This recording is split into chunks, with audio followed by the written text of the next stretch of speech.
Self-Improvement is the name of the game in this installment of geriatric TV staple Sex and the City.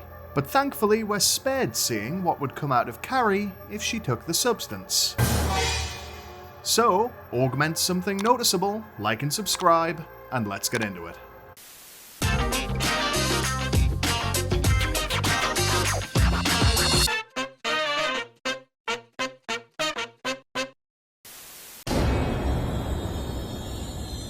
Delusion to Carrie Bradshaw is like black mold. Leave it unchecked and eventually you'll have to buy a new bathroom. Wait, that can't be right.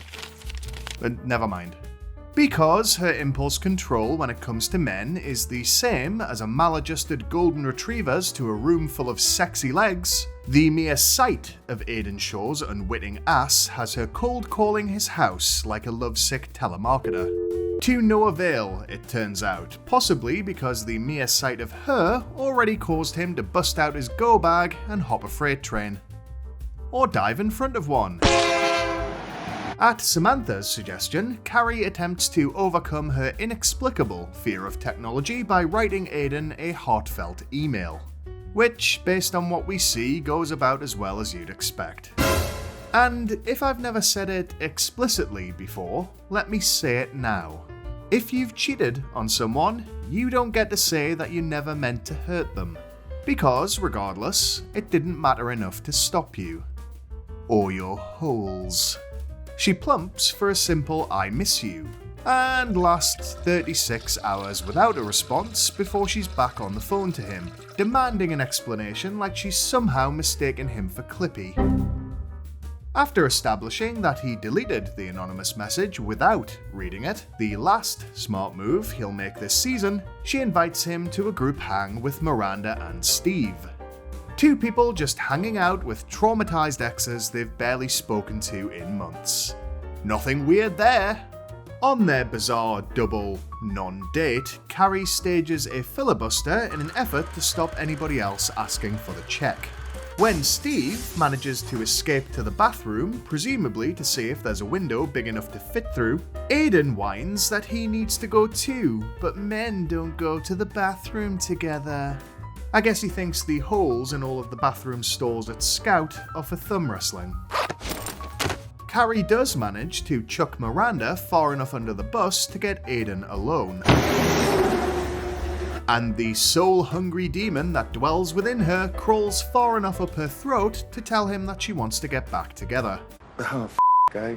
He lets her down gently, but makes the fatal error of trying to kiss her on the cheek as she leaves, accidentally grazing her lips. Which leads to this conversation. His word said no, but his kiss said yes. Credit to Miranda, who tries to point out that Carrie's reasoning here borders on criminal. That's the defense invoked by date rapists. But the crazy train has long since left the station. Miss Bradshaw winds up chucking stones at Aidan's window from the street, observing that When women do it, it's often considered psycho. you can claim that of many things, but this is definitely unisex psychopathy. You cannot convince me that Carrie's behaviour here isn't wildly inappropriate, verging on sinister, as she keeps angling for an invite inside like the emotional vampire she is. Thankfully, he loses his rag with her manic rambling and delivers a truth nuke. You broke my heart! Tragically, Aidan is unable to resist the siren call echoing from Carrie's pish buffet, and after far too short a time considering her declaration of love, decides to give their relationship another shot. Unfortunately, not from a 9-gauge, or a lethal cocktail of drugs. But, lucky for him, Carrie doesn't even make it the rest of this season, before doing far, far worse herself. Always one to unabashedly try out a new trend, Samantha can be found this week preaching the benefits of the newest fad, fake nips. And these aren't just little complimentary nubs we're talking about. If you held a coat hanger and stood just right, these babies could be used to tune into local radio. Speaking of babies, Sam takes her counterfeit udders out on a shopping trip and with their help picks up angry businessman Warren, who turns out to have a bit of a problem with baby talk in bed. Does your Gina Whiner want a widow visit? Look, everyone's got their thing, but ladies, if a man uses the term Gina Whiner in any context, get the out of there before you find out how deep that rabbit hole goes. Strangely unwilling to give up on this particular man in need of therapy when there's a city full of them she's never had any issue attracting, Sam gives Warren another whirl. When he pushes his luck with an enthusiastic titty witties, her attempt at some constructive feedback makes him childishly storm out. Carrie's voiceover seems to want to blame this on the fake chest berries, as though walking around in public with teats that could cut glass only attracts men with chronically unresolved mommy issues. And while I'd like to believe that that isn't true, it's probably for the best that Samantha retires her hooter handles. If only so she has somewhere to hang her keys. Miranda is training for the New York Marathon this week, where she wastes no time in hitting on what she claims is the hottest guy in the 10-minute mile group. But just because one cookie in the box isn't covered in shit, doesn't mean you're obligated to eat it. An oddly prophetic metaphor, it turns out, because Marathon Man reveals himself to be a huge fan of Lady and the Tramp. By which I mean he wants to slurp some loose linguine in the alley out back.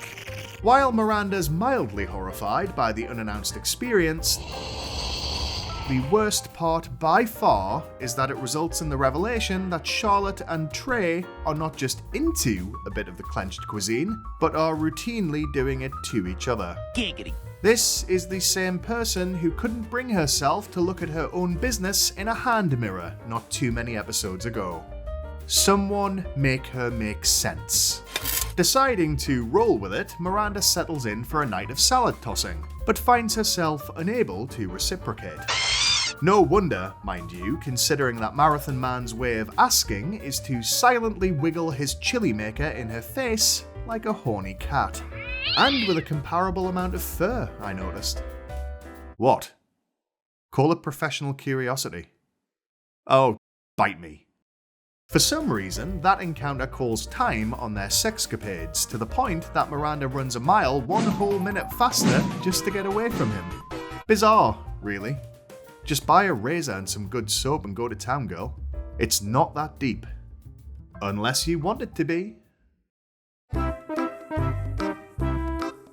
After last episode's showdown with Bunny, Charlotte finally gets to redecorate her and Trey's apartment. And I'm no interior designer, but... Pastels? Upsettingly, the renovation gets the pair of them thinking about how some rooms might be repurposed. This leads to their inevitable decision to try for a baby. A word they're so afraid of that they have to spell it. B-A... BY? And much like sex, if you're not mature enough to say it, you're not mature enough to have it.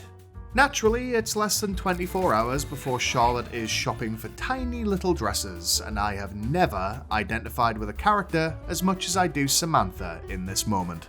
Trey and I are trying to have a baby. Why?